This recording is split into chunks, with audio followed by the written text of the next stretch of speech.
Hey guys, welcome back. Got a short video here on Winter Orb.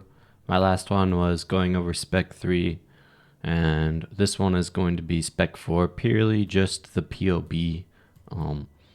But for anyone that wanted to push it further, this will be something you can follow.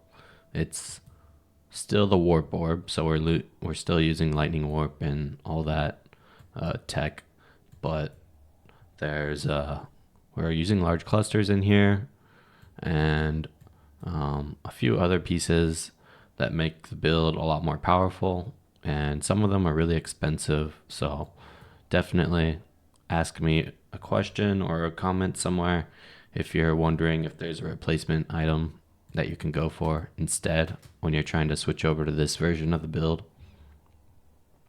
But yeah, I'll try and cover all the changes between this one and Spec 3. I probably won't get to all of them perfectly, but I'll do my best. So first I'm going to go over the skill tree. We're using a rune graft here, 10% reduced attributes, 40% increased global defenses, very large increase for our energy shield pool. Our energy shield pool was around 8,000 without the Mercenary before, and now we're at 12.4k. And we're also using a different Mercenary at this point. I'm using this party feature, but I'll go into that later. So this bottom side of the tree, it's about the same besides that rune graft, and same with this right side. Over here though, we're using a cluster, same Watcher's Eye. We have this Sublime Vision Jewel. This thing's extremely expensive. It's one of the last things I recommend you to go for. I have a note about it inside the notes section. I think it's 80 plus divines though, so it's not necessary, but it is a good boost. Over here, this stuff is about the same.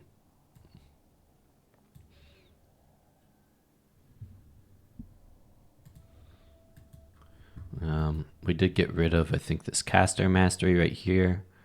If you want to use the caster mastery for the abyss strat, then I suggest getting rid of these mana nodes and possibly one of the masteries somewhere. But yeah, if you want to do that, let me know and I'll figure out exactly what to replace. We're also missing 2 points, so you could just get level 100. Yeah, we have another spell block cluster, the same as the one over here. These things are pretty easy to craft. I have a video on it, so if you want that video linked, let me know. Running Forbidden Flesh and Flame. Because we're running Sublime Vision, we cannot run Clarity, and this Forbidden Flesh and Flame is sort of mandatory for that regenerate 1% of mana per second. You might be able to get around using that for if you can afford Liege of the Primordial and run golems. That would actually probably be a stronger option, but the Liege, Crimson Flesh, Flame jewels are really expensive. Yeah, we're running Zealot's Oath here. And another really big change is this Armor and Energy Shield Mastery node. I'll switch over to items now, but pretty much you need your gloves, boots, and helmet to all have armor and energy shield. So very important. This gives us a lot of energy shield. 1,147 there. Yeah, switching over to items. Got spell block on Malachi's Loop now. Running armor and energy shield helmet with +1 power charge. These ones might be hard to craft, but there's definitely going to be like ones on the market that you can find and are at least decent. At this point in the build, we're not really budget anymore, so if you're wondering how to get one of these, let me know and I'll try and figure it out. But you should be able to craft it for cheaper than buying it, probably. This is about the same as our other one. It just has more more energy shield. And the gloves are armor and energy shield. That's a change. Otherwise, it's about the same. Rallycash boots have suppress on them now. It's not really mandatory, but it's something. We have 33 suppress right now in the build, 37. I think Mage Bane. That might have been another change actually from Spec 3. Marlene's, we have Tranquility on here now, which is a huge damage boost. Tranquility is giving 10% damage boost, probably a little bit over that. Culling Whisper with some sort of corrupt. It doesn't have to be discipline, but discipline is a strong one. And it should be cheaper than the elemental resistance corrupt. Precursor ring with +1 power charge. You don't need the other node, but try and get at least one other decent node like % damage per power charge or crit multi per power charge. There's some other decent options too. Gravens with elemental resistance. Again,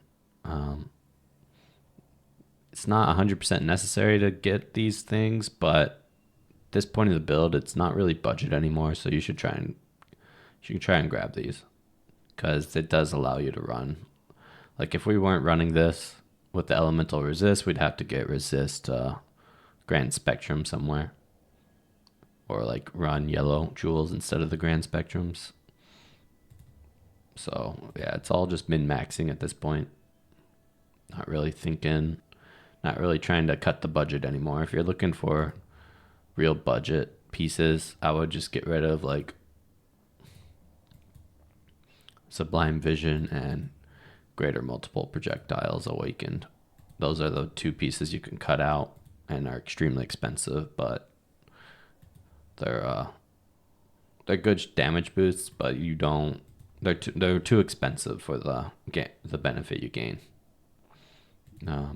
For jewels, yeah, I went over the large clusters already, and the Forbidden Flesh and Flame, Watcher's Eye is the same. Grand Spectrums are really strong. Not 100% necessary, but they're really nice to have.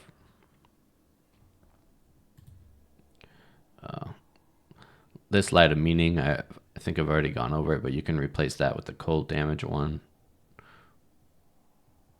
And yeah, that's about all for the items.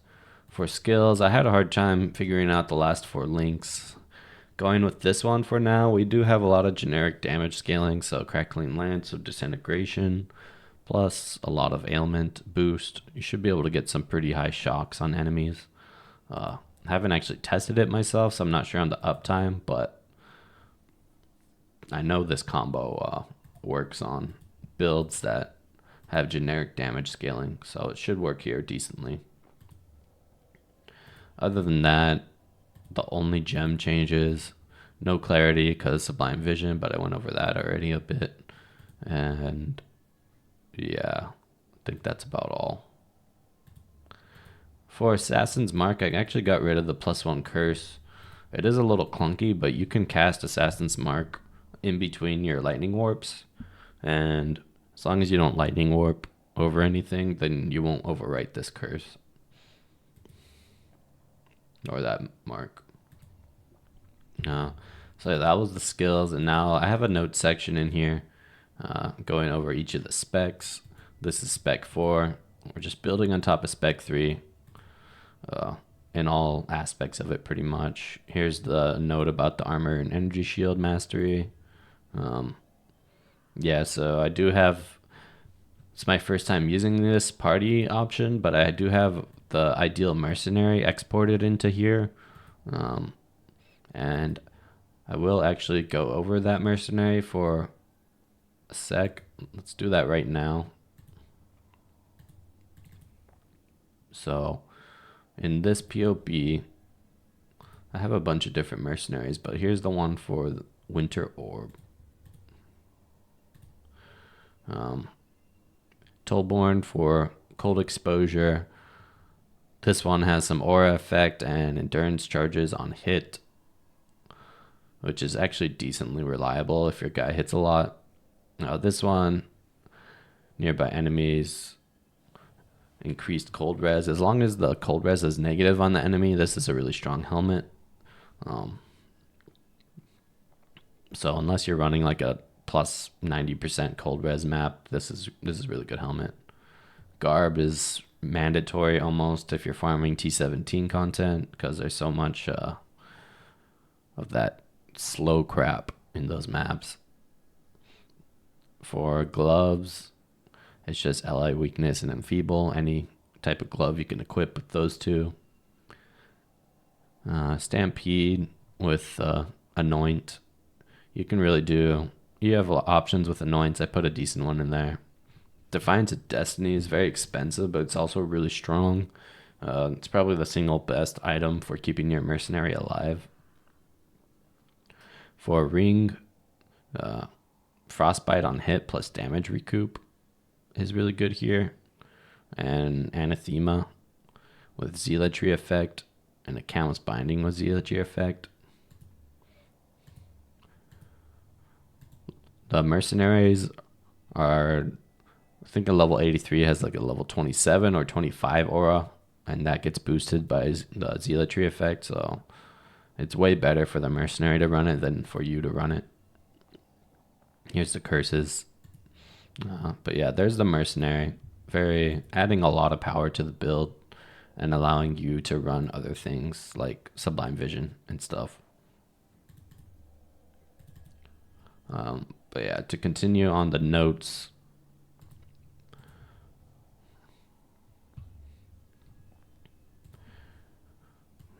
here's the next section, noting about the two most expensive pieces of gear on the POB, and they're not necessary. They're just like damage boosts. I guess Sublime Vision is a defense boost as well, but again, not 100% necessary. Yeah, and then the last point, if you think something is too expensive, send a comment or something that I can see, and I will try and find a replacement. But again, this is Spec 4, pretty deep, and it's not a budget build at this point. But yeah, that's all I got. Thanks for watching as always. Tried to keep it short, 12 minutes, not super short. But if you have any questions, comments, please leave something for me to see. And otherwise, if anything, any of my videos are helping you, etc., leave a like, leave a subscribe, helps me out a bunch. But yeah, thanks again, and see you next time.